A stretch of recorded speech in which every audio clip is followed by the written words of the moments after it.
Welcome to episode 89.5 of the Coast to Coast AFL podcast with Nick and Blaze. I'm Blaze, your host, and this week we jump into Fremantle. They made it to the finals. They had to come up against the finals breakthrough of the Gold Coast Suns. It did not go that well, but overall, we think they had a fairly successful season. We're going to go through the highs and lows of all of that and what we think is going to happen with them in 2026. But first of all, how are you doing, Mr. Cyrek? Not too bad, not too bad. As I said, in terms of my own week, I've just been doing a bit of things here and there. Been a bit busier, so been falling a bit behind on a week that I thought I'd catch up with these analysis. But looking forward to give you Freos because, as you all know, WA boy, I watch a lot of Freo games. Probably watch them the next most behind Port Adelaide. So it's sitting close to my heart. I have a few opinions of them. So I'll be interested in that. But apart from that, finish house sitting the doggo. Aunt's got a new dog down in Rockingham. Very handsome lad named Banjo. I'll probably update my Instagram since it's a new pet for the pet sitting folder. So watch out for that. Check our socials out. We normally plug it at the end, but do that now while we're talking about it. Well. And as I said, he was a good boy. He's very much he's an adopted dog, so and clinging on very closely to his mum and her daughter. So it's missed her a lot, but still behaved well for me. Very good boy, very handsome. That's very good. We love very good boys, don't we? Yes, we do.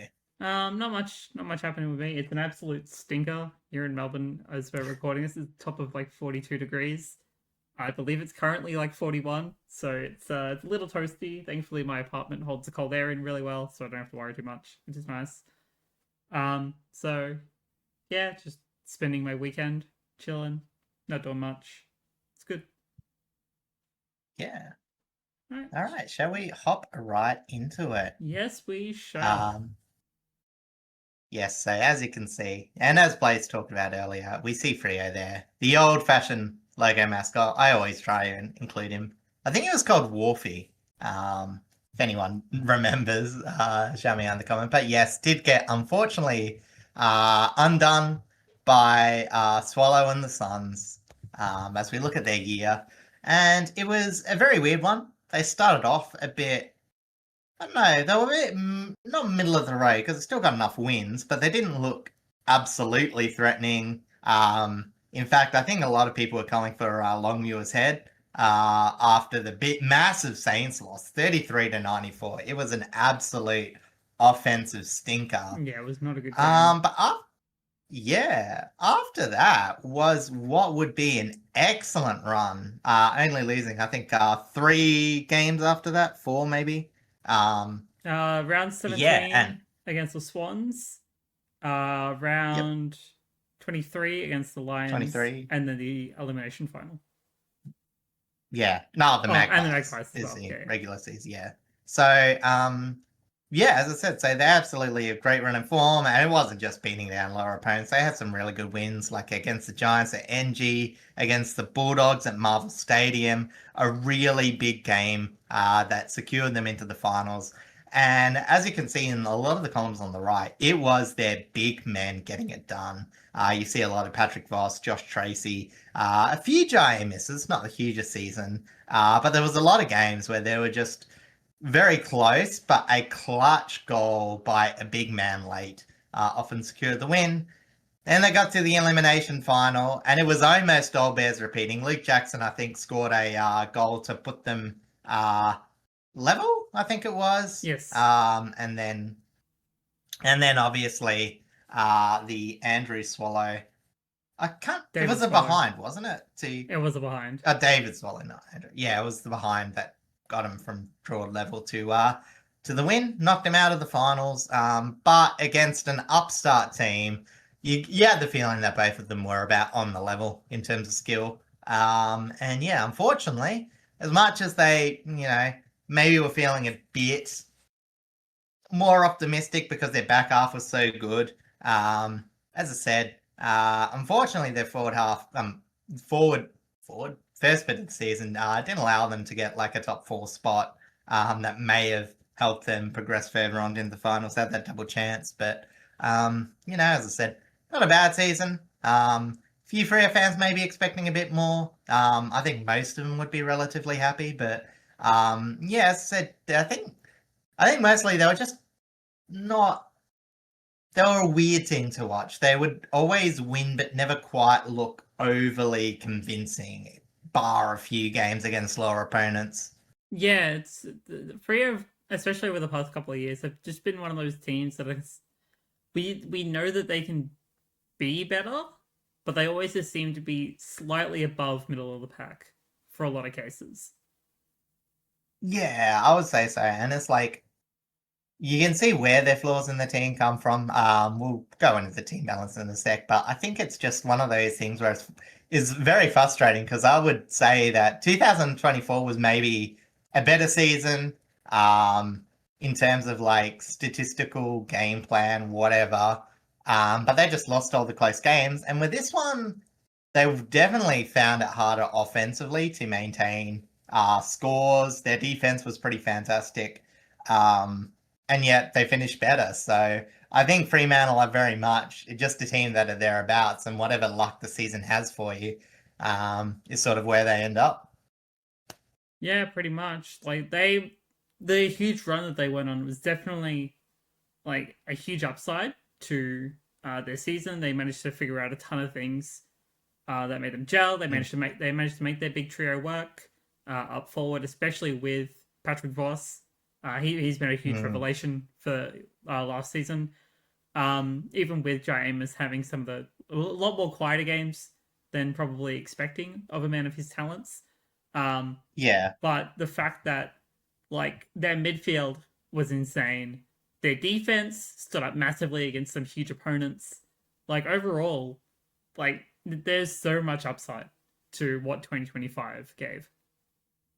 Yeah, and I think the biggest thing is obviously the when they got Hayden Young back as well, sort of really refreshed and added a bit more potency, especially offensively to their midfield. And yeah, I think there's no I feel like he's a big difference maker to their team. So when they got him back, they were very happy. But we'll focus on the individuals later. We'll break down their statistical overview. And as I sort of mentioned before, yeah, they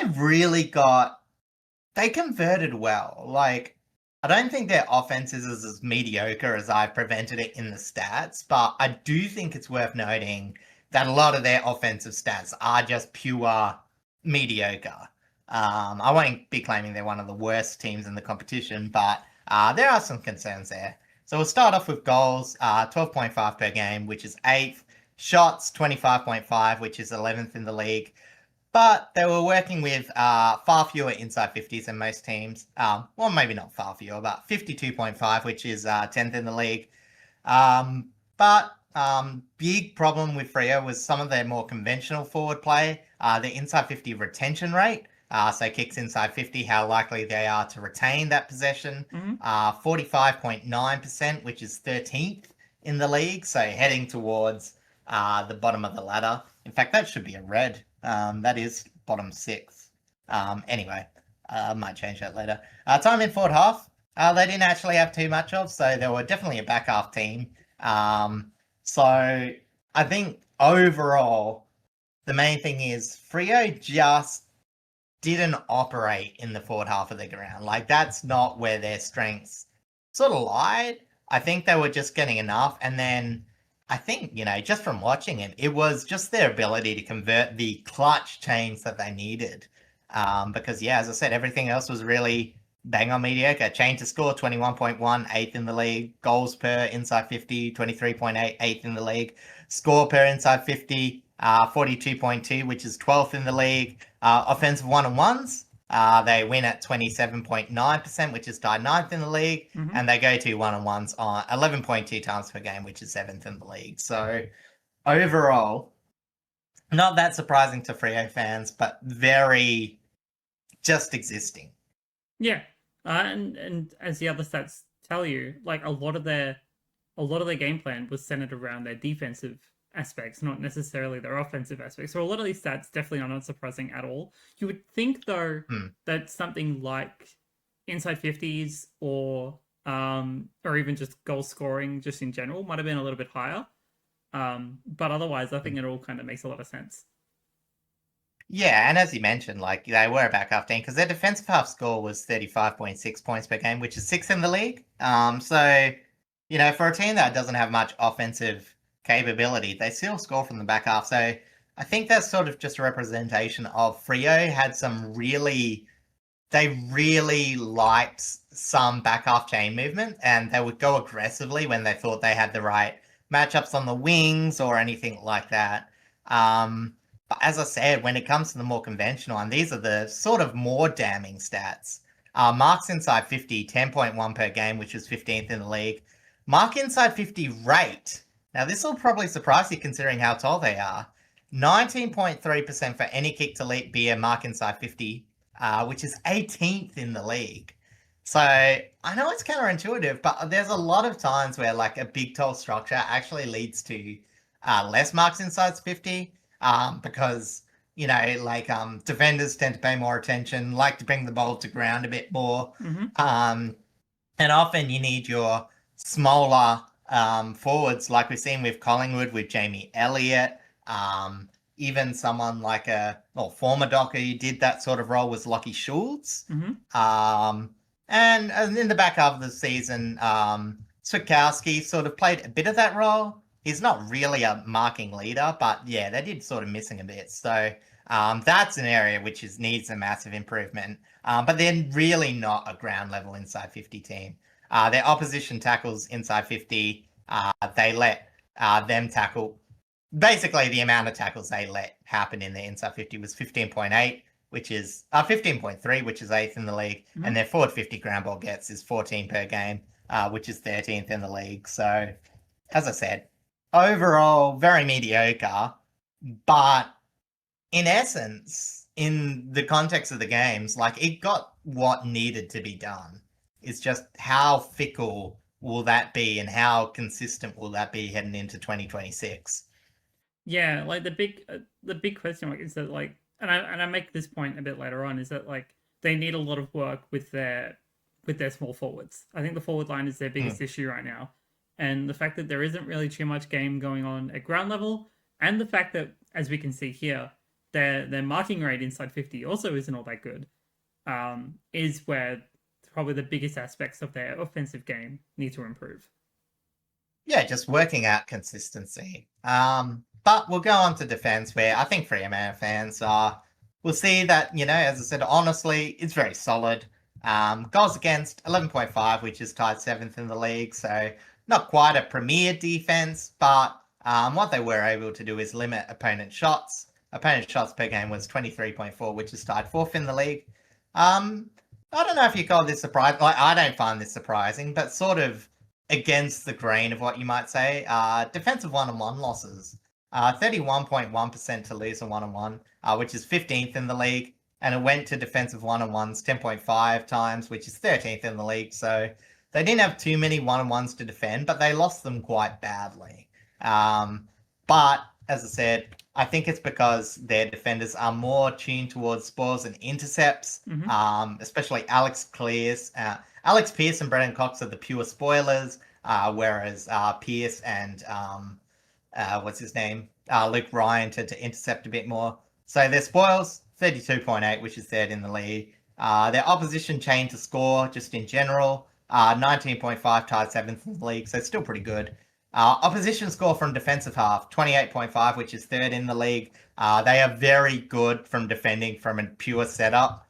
Opposition defensive half to score, 11.3%, which is third in the league.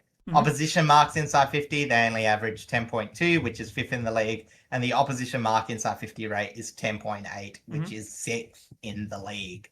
So basically, Freo, hard to score conventionally. You can get a few loose shots. They do struggle a bit scoring from stoppages. It isn't like bad enough for me to put it as an individual one, but like just watching them, that's sort of where you can get at them. But overall, a fairly solid defense. just maybe could use a key one-on-one defender at times, depending on the matchup of their opponents. Yeah, the one-on-one defenses is definitely a big big aspect of their defense that they're missing. Again, like they have fantastic interceptors, have fantastic spoilers. There are a lot of their defensive game plan relies on their movement, which is why they prefer that sort of method of defense, and I think that works out great for them. But just being able to have that key player just for those bigger games where you need more one-on-one control, that'll definitely go a long way. Yeah. And now we head off finally to the movement stats. And, this is very, again, not that surprising the way that we've seen Freo move the ball. They are very slow with their movement, which is being talked about at length. So their disposals is actually 16th in the league, 340.7 per game. Their disposal differential too, 9.7 loss, which is 16th in the league. Opponents just get a lot of have a lot of hands on ball.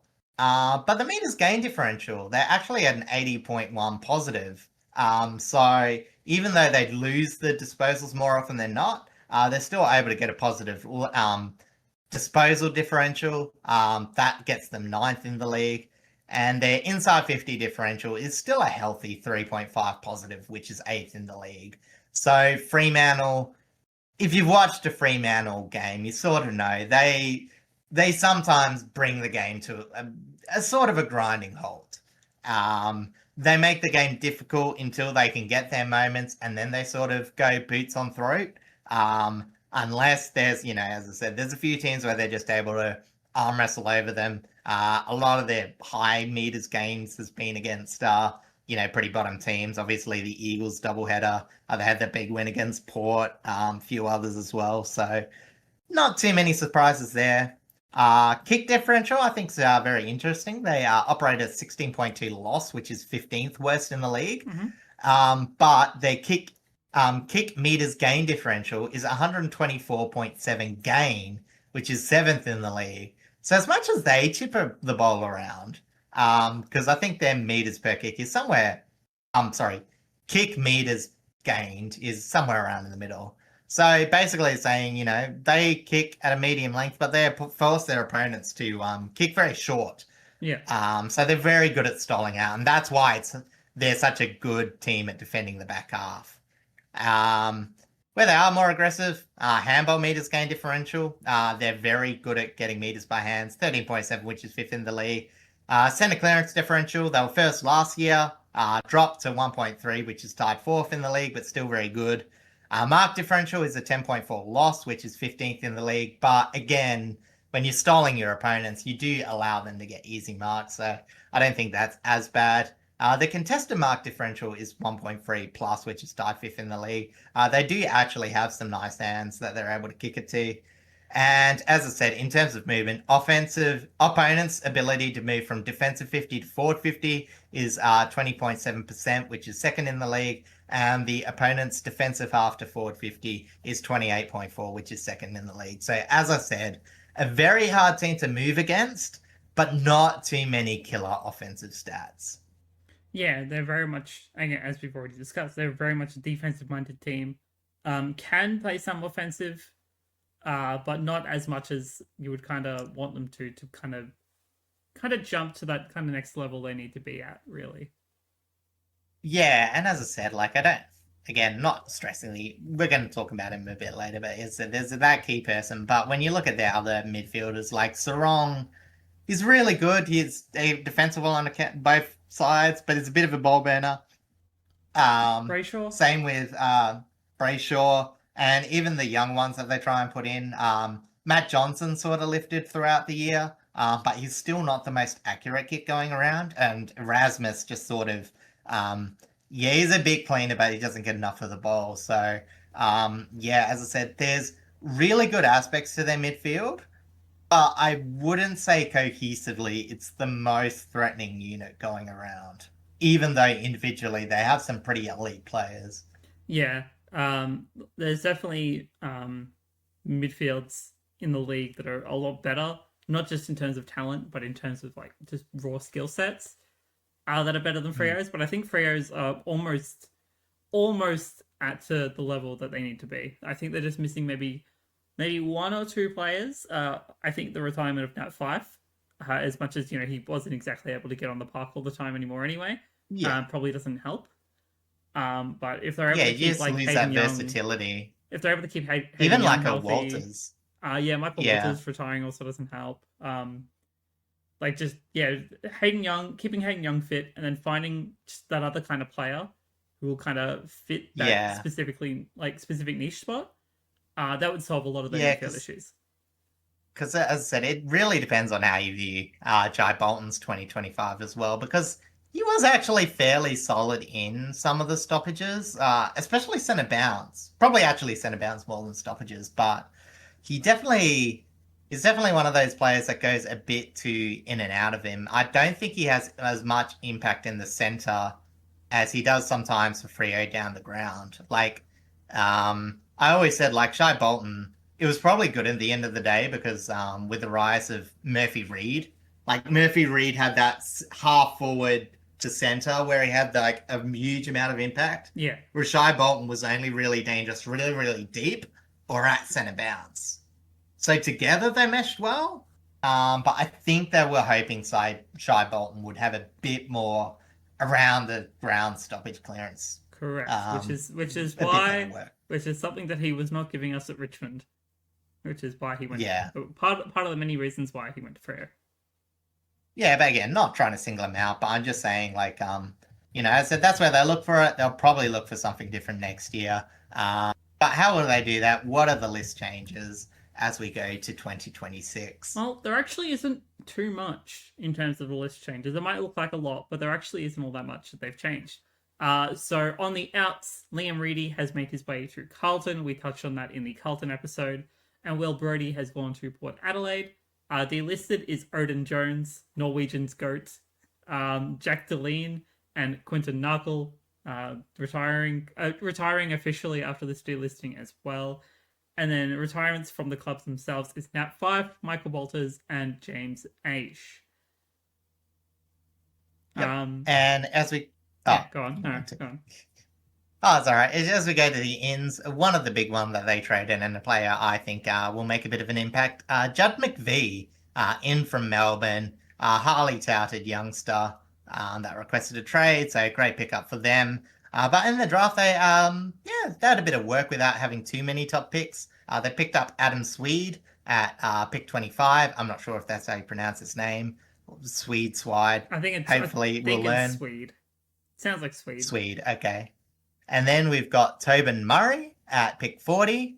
Leon Kickett, part of the Kickett family. That's obviously very WA based from the rookie draft. Mason Cock is an SSP. He is officially signed on, obviously, as we all know, but originally from Collingwood, if you didn't.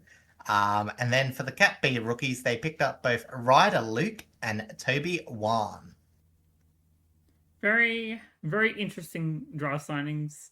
Obviously, we all know Mason Cox was dropped from Collingwood, and Freo picked him up not just as like another ruck backup, but as a defensive tall that they could use pretty much at either end of the ground. We know he has such great hands and huge impact in the air. But I think a lot of it is going to be like mostly challenging their rucks to just get better and to kind of elevate them to another level, as well as trying to include him a lot more in terms of his versatility around the ground. Yeah, and I think the bit of Freo that I think will be a good dedicated 10 games to is working out that forward structure. Is like, how much do they need? Like how much can they like put Mason Cox without sacrificing too much ground level? Because we said that the ground level was pretty bad up forward.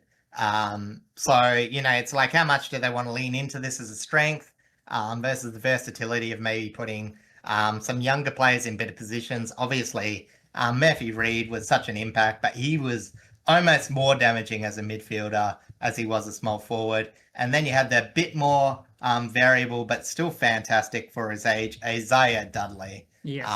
So how they work that all in, it's still unknown, but, they've got a bit to work with. And in terms of their draft picks, they've picked up a few midfielders and a couple of forwards, I think. So as I said, definitely pretty much their defense is set. They're just looking at the forward half of the ground with these picks, really. Yeah, I don't really see. Well, a lot of what their structure was in 2025, like, didn't entirely include Walters and Nat Fife all the time anyway, purely No. because like they were in and out with both with injury and just because of their ages. James Age kind of the same situation. So the structure that they already have won't really change all that much. It's only kind of just hopefully elevating with their signings and things like that. Yeah, exactly. And I think they'll need a few more midfielders to come up through the ranks, just not so much on the inside, but for the outside too, because I think that's where they sort of struggled a bit. Where they were able to get outside to inside linking, they were very fantastic, but just your general outside plays, tend to stall for a bit. The ones that worked often went for goals, but they often had a few struggles with transition, just due to the lack of tall outside targets. O'Driscoll had a bit of a middling year. Sharp took a step backwards. So, yeah, I think that's just an area where they might be looking to bring up some youngsters to develop as well. Speaking of developing, we're going to jump over to our important players now, the players that we believe will have the most impact. Well, probably the most impact in 2026 or either players that just we want to see improve a lot more. I don't know the best way to word that. It's something along those lines. But I will start with Hayden Young. We've already kind of touched on the fact that he's been riddled with injury through 2024 and 2025. Most of the like high career stats that you've seen of Hayden Young are from his breakout 2023 and early 2024 seasons. He was very key to Nat 5's rotation when he did come back from injury and when both of them were fit. But if they're able to keep his body right, he's an important cog for that Freo midfield engine and will absolutely take them up another level if he can stay on the park. And honestly, when we're talking about, forwards that, small forwards that can be a lead up target, there is actually a possibility that Hayden Young could actually play a forward role. Because we saw him take some really good marks inside 50 late during the year. He's very, very quick and hard to man up from a center clearance breakthrough, which again, they're pretty solid at. They win clearances at a pretty good rate. So even though I've listed him midfielder, I would always count him as a midfielder. Don't be surprised if there's a few more direct goals coming from Hayden Young in 2026. But either way, he's such a valuable asset with a lot of different skill sets that he can bring up that just boost Freo's offensive output. Yeah, I think he's one of those younger players that they have on the list who's very versatile, but he just isn't there just yet because of the injuries his body has suffered so far. Yeah, exactly. But yeah, as I said, even though I think Brayshaw and Sarong are more likely to make All Australian, I think Hayden Young is probably the more likely his improvement is going to be linked with actual wins. Which, is why I'm sort of glad you picked him. I was sort of expecting you to, but I'll be honest, it was either going to be him or it was probably going to be Brayshaw or Sarong. Yeah. All right, shall we go to a pretty obvious one, but needs to be said? Yes, well, if we're going to pick a ruck, you've really got two choices to really pick from, and that's either Sean Darcy or Luke Jackson. I went with the Luke Jackson one. Once they figured out their ruck mix, they both went up a level in terms of their skill sets. Luke Jackson is a lot more defensive-minded than I think Sean Darcy is because he does rotate more into defense. However, his strengths are also in his own ball movement and his lethality in packs and conversion. He's actually fairly good at conversion. If he's able to improve his pressure game more so than anything, then he's just the ultimate ruckman at that point, really. Yeah, it's so interesting because obviously Jackson is so much of a threat up forward, but when you look at the ruck stats and his work, he's not that much worse than Darcy, who is already just picked for his pure tap work. Yeah. So it's one of those things where, yeah, you're probably playing him as a forward ruck just to take advantage of that potent mark up forward. But the advantage is when you are playing him ruck, as you said, he's a lot more versatile. He'll get back in defense a bit more, whereas Darcy is a lot more of a he just doesn't get around the ground more. Love the big unit, but he definitely isn't as mobile as Jackson is, to be quite frank. Yeah, it's the upsides and downsides to big men is that because of their size, they're not necessarily as quick or as versatile as some can be. Jackson's kind of sits at that perfect sort of height spot where he can pretty much do everything around the ground. It's just about getting better and refining some of those other aspects that he's lacking in terms, especially in terms of his stats. Yeah, but it's very interesting because Luke Jackson did actually attempt more centre bounces on average. Obviously, Jackson was in a few more ruck contests, but as I said, so he had a higher win percent on tap than Sean Darcy did. He had a higher percentage of hitouts to advantage by 0.1%, mind you, but it's still fairly interesting. And his first tap to clearance is also a bit higher. So as I said, it was a bad year by Sean Darcy. There's no putting it lightly. He didn't really have the impact around the ground or by pure ruck. He hasn't got his body right, but it is promising to see that, as I said, Jackson does not, you're not losing anything when you have Jackson in the ruck. They probably want him forward. Again, also the other thing is you're risking body when you're putting Luke Jackson in the pure ruck. So they always want that rotation. But Luke Jackson is just so important just because he provides both. If Darcy doesn't work out, he's in the ruck. And if he's able to ruck, then he puts so much value in the forward line. Yeah, and I guess that just attributes to the aspect of why Mason Cox was brought in. Is he's going to challenge Sean Darcy's ethic in that ruck position. Because you assume Luke Jackson is pretty much a number one ruck at this point. So you would out of those two, kinda. I'd probably put Jackson as one purely because of his added versatility. Yeah, I mean, it's really hard to judge because, as I said, theoretically, if you're talking about how many times you're going towards centre bounces, technically it is Darcy, but honestly, you're probably making more of your game plan around Jackson. So, whether that you want to make, say, then you're the first ruck because we're planning around you, there is an argument. Yeah, that's fair. But again, that's probably why Cox was brought in to kind of try and challenge them more so than anything. Also good forward. Yes, absolutely. Then last on the list is Patrick Voss for me. Another 2025 success story. He was a revelation for their floating tall structure. Again, with Amos kind of struggling a lot with his conversions and just his general impact up forward. Tracy's still doing fantastic work.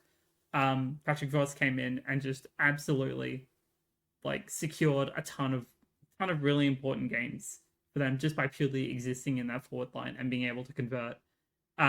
If he adds a little bit more defensive work to his forward talents, especially his tackling work is a little bit lacking, that will open up, I think, the game a lot more. Again, we've already talked about their struggles with their small forwards as well, but just having a little bit more of one of your tools, having a lot better of a pressure game up forward does make things a lot easier.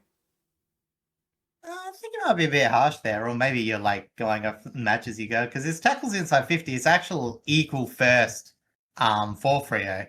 So he averages one tackle inside 50 per game, and has about 2.2 defensive pressure acts, 9.8 pressure acts in there general. There is a possible chance I might have looked at the wrong stat, but anyway.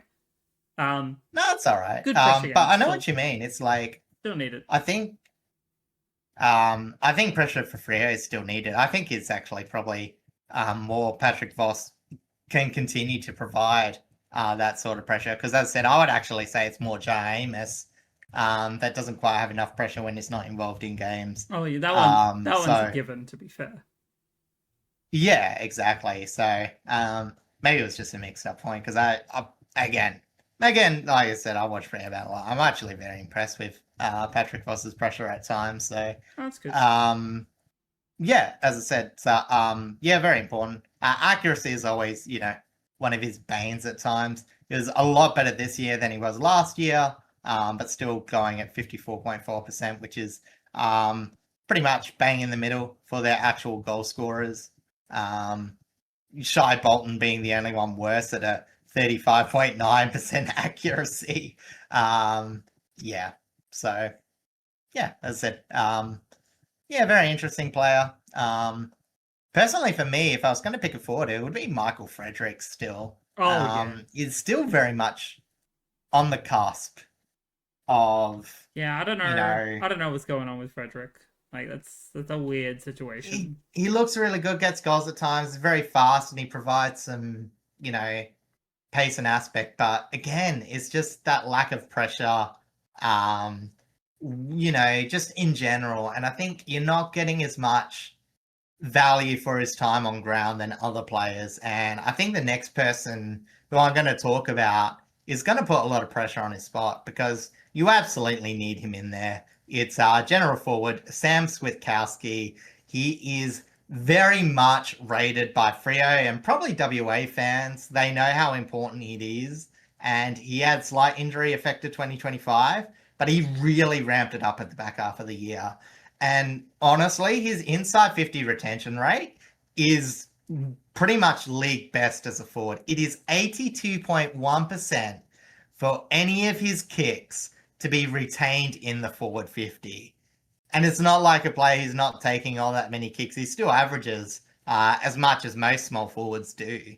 So that's absolutely insane. Like most small forwards are lucky if they're averaging between 60 and 70. Hmm. Again, Freo won a lot of close games by getting clutch goals late, and Switter is the type of player to hit those easy pressure free option, and I think is the most important piece to their forward line in terms of just pure link up. I know I've sort of mentioned that as well as Hayden Young and his potential, but Switkowski is really the glue that holds it all together, in my opinion. Oh yeah, absolutely. He's when he did go out injured in those couple of games here and there, especially I think he missed one game late in the season. But Yeah, he missed the elimination final um, oh, because of the, I think it was concussion. that might have been a concussion. I think he sustained it at training or something from memory. Yeah, I whether that mattered or not, that remains to be seen. It was a 1 point difference. But yeah. like with the games that he did miss early on, I think he would have actually been like a huge difference maker in some of those losses. Yeah, because he played the first round against Geelong. Obviously, nothing really doing there. And came in, took a while to get going. But as I said, the middle stretch of his season had some absolutely fantastic games. And I don't know if you remember his uh game against Hawthorn where he absolutely tore it apart. 16 possession. I think it was like um 4 goals and like a ridiculous amount of goal assists. I But vaguely yeah, remember as I said, this. he had Yeah. some huge games. Um, so yeah, as I said, Switkowski absolutely fantastic, and just sort of because I talked about one-on-ones before, I don't think he's going to have. I would be surprised if he played more than 15 games. But I will talk about Josh Draper because one of the biggest problems, and I put it in inverted commas because I don't think they base their game around one-on-one defense, but they would really like a solid lockdown tall defender just to add to their rotation. And if he can keep on his man whilst Ryan and Pierce are able to intercept, it just makes their defense work a lot better. So I would say Draper is one of those players that's on the precipice on their role. He had a great debut year, but he actually, in my opinion, became a bit of a liability late last year. Or sorry, just last year in general. He got dropped a bit. And I think he just needs a tiny bit more discipline on it, staying accountable for his man. If he does that, I think Docker's defensive numbers can go from being mediocre to start to rise up to elite. So if they're able to work out, a defense where they've got, either Draper coming in when they've got a taller lineup, or maybe a game where, Brennan Cox or Alex Pearce might be injured because they're not always that durable. It just keeps their season more consistent in their defensive line. There's not too many players to talk about back in defense. It's pretty solid, but I think Draper might be a one to just keep an eye on, especially if you're a Freo fan. Yeah, absolutely. As you said, like if he's gonna be their lockdown tool that they desperately need, well, not desperately need, but would reliably need down back, like he does fit that mold really, really well. It's just if he's able to, yeah, keep accountability, learn more discipline, and just kind of trust his other defenders a lot more. Like that Mm, go trust is a huge thing in this sport, and it's why yeah, the Premiership teams are so good at what they do because they trust each other. Like they don't like oh no, that would I can't use that analogy actually because of yeah. some I know, Brisbane Lions like stuff. when you know your defenders are doing their job on the field, it allows you to make aggressive moves. And we've seen a lot of defensives base themselves around intercept. Freo is a team that not as aggressive in intercept punting, but is a very important part of their game. It prevents teams from easily scoring. As I said, they'll be spoiled first, but if they can get an intercept, they'll really enjoy it. So yeah, as I said, it will just allow them to do that a bit more. And as I said, they've got a lot of just general defenders. Chapman's coming back. Hopefully, Brendan Walker can get on the park. Um, but yeah, as I said, I'm not coming back for Chapman, but he's sort of like they've got enough general defenders to where, as I said, they've halfback pretty well covered. It's just that extra lockdown player that they need. Yeah, agreed. Speaking of players that they need, they have brought in some new faces. So let's jump over to those next. Yeah, Judd McVeigh, and I know he's a halfback basically for Melbourne, the way he played, but I do think he will go straight on the outside wing. However they choose to play it, I'm guessing it's either him and Sharp or O'Driscoll, depending on how they're tracking. But he is a fantastic young utility player. He's an absolute gut runner, and he is defensively accountable, whether he's playing on the wing, whether he's playing on halfback. And when he is on halfback, he's a pretty good user of the football. And yeah, as I said, he still has just enough offensive output. Probably, as I said, he's not going to be a lethal rebounder. But as I said, with Melbourne and their offensive struggles, it is sort of hard to gauge what his offensive capability is. As I mentioned before, he can complement Clark on the half-bound rebounds to add more variety, or as I said, play on the wing where they lacked a bit of a variety in options and movement last year. I'm a really big fan of Jug McPhee. I hope he has a great year because I think he will slot well for Freo. Yeah, I think he's gonna really complement their movement. He's gonna actually like even though they do move the ball slow a lot of the time. Like the fact that they move really quick by handball is Hmm. like insane for them. But I think he will attribute a lot more to their running movement, especially their transition from their halfback probably into half forward. I think will go a long way as well. He Hmm. was fantastic at Melbourne for the games that he did play. But I think under Freo he was going to be so much better. Yeah, and he also, the thing about Melbourne is their style of midfield is very inside, hard, gritty. So he's sort of used to working on that similar style of midfield as well. So I don't think it'll be too much of an adjustment. But as I said, he will just have a tiny bit better forward line function to go to when he does kick it forward. Because that was the thing. It was very hard when Melbourne didn't really have any tall targets for him to have as much offensive impact. So hopefully, theoretically, that should increase as he goes to Fremantle. Yeah, 100%. And then Mason Cox, the big American. Exactly, exactly. And as I said, the Dockers are going all in for tolls. Whether that's going to last beyond round 10 or maybe they're just figuring it out, it's yet to be seen.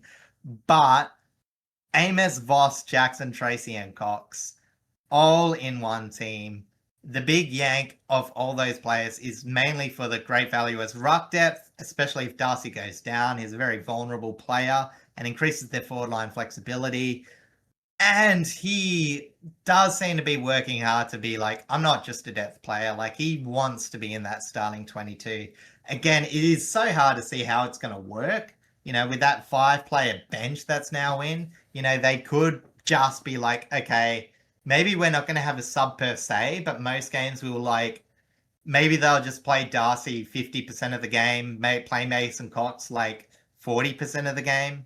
And then, like, as I said, put more ruck into Jackson. So essentially for the three of them, they might even split ruck duties in thirds.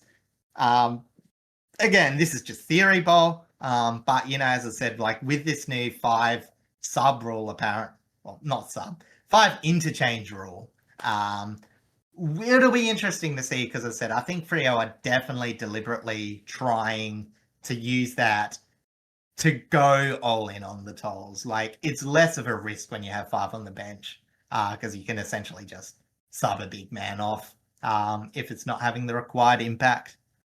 Yeah, I gather a lot of teams will basically still kind of use the 5th slot as a semi sub, but it'll just be obviously like a rotational sub essentially.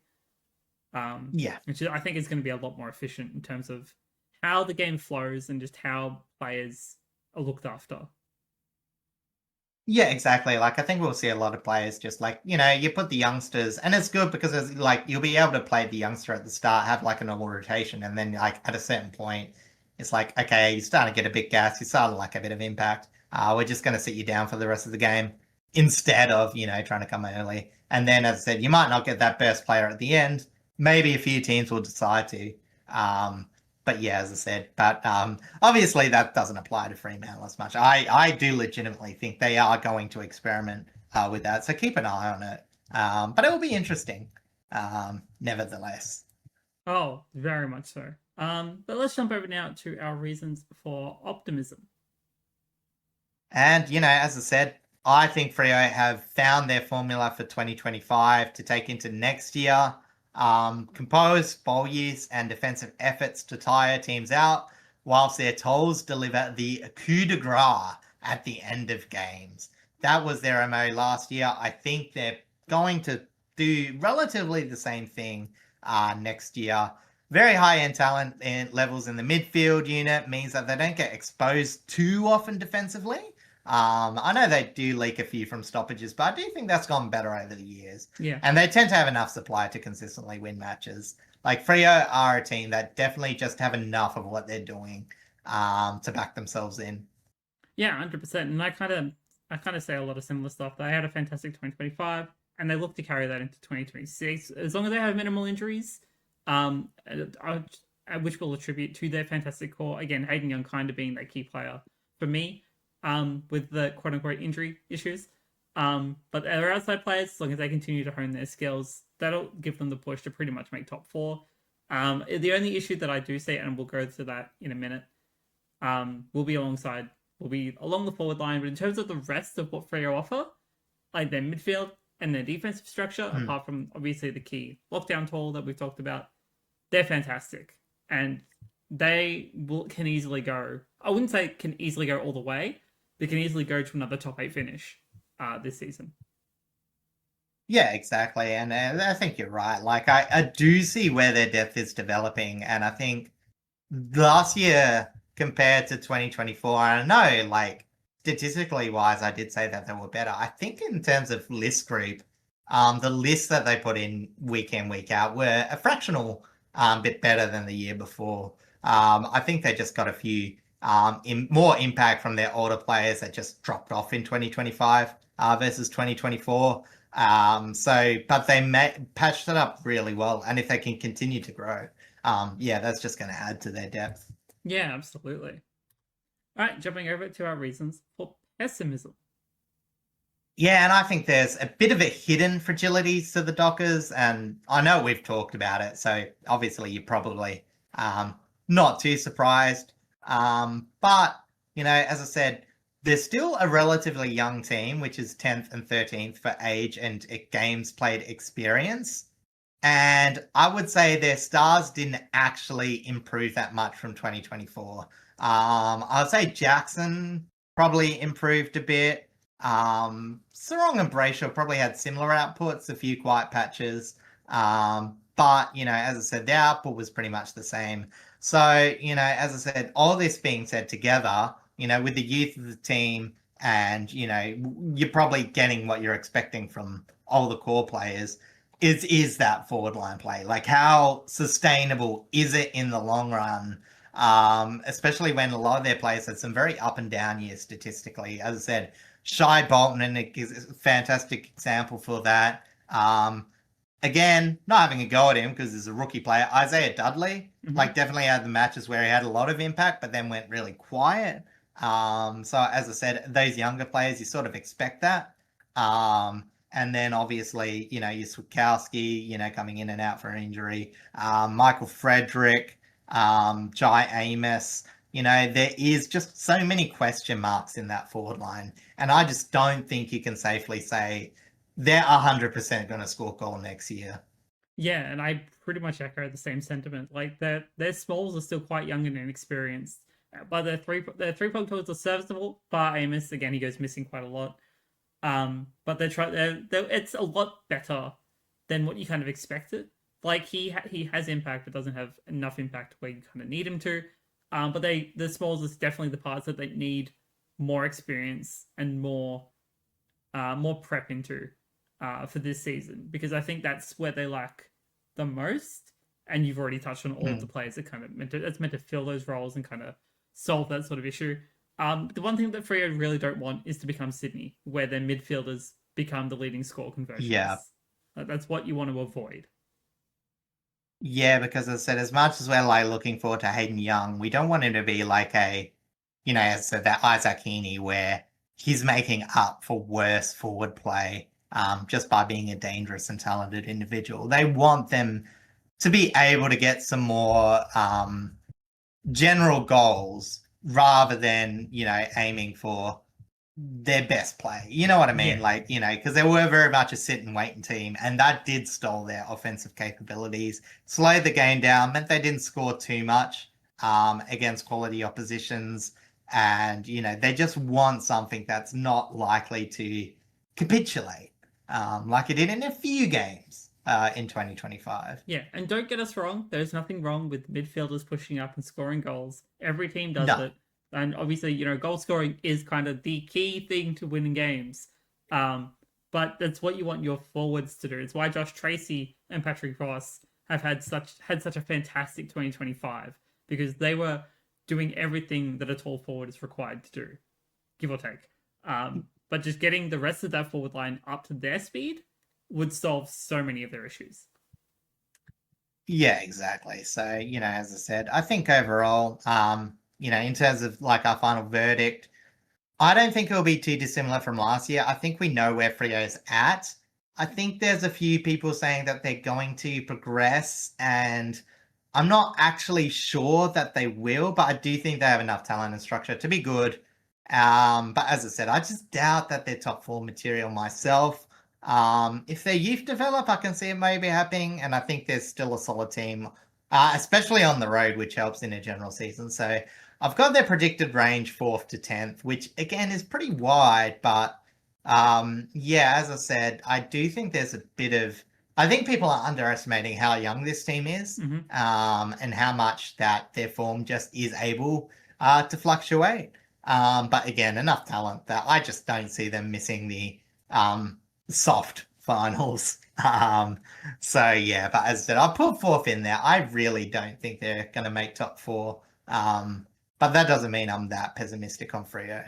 Yeah, I still think they're going to be fairly great. I would like to see them top 4. I definitely think that would be a really good thing for them. However, being a little bit more realistic, I definitely see them more sitting like the 4th, 5th, 6th kind of position. Yeah. And very likely still making finals. Yeah, exactly. It's just same as last year. As long as they can get a home final, they can work from there. But I do think that their peak is a couple of years away yet. I don't know. Again, they got a home final last season and they still lost it. So what does that say? Yeah, well, as I said, look, it was a very close game against, a team that should be up and coming. But again, that's I guess that sort of again, I think that sort of again, that sort of, I won't say prove the case, but sort of to show that, again, Fremantle just are a team that you want them to win, but you never quite expect them to win. You know what I Yeah. mean? It's like, I That's don't trust them, but they can do some pretty good stuff at times. that's me with St Kilda. All of the time. I don't expect Freo St are Kilda actually to. a better team though, by far and away. That's the Yeah, reality I was of gonna it. say. Yeah, St Kilda I put in the pit of misery, but yeah, we'll get to that a bit We later. will get to that. Yeah, so yeah, overall, absolutely great Frio. Well, not absolutely great, but pretty solid. Again, I'd suggest maybe a cooling of the Jets. If you're putting him in the top four, take a big step back, reassess. But there's nothing to be concerned about massively. Yeah, as I said, just that variability. There is a scenario where they capitulate in the forward line, but I don't see that, really, really taking them back out of the finals. No, I don't see it either. However, that does bring us to the end of this episode. Thank you all so much for coming to hang out, coming to watch, coming to listen, coming to like and subscribe, and just enjoy us gapping about Fremantle.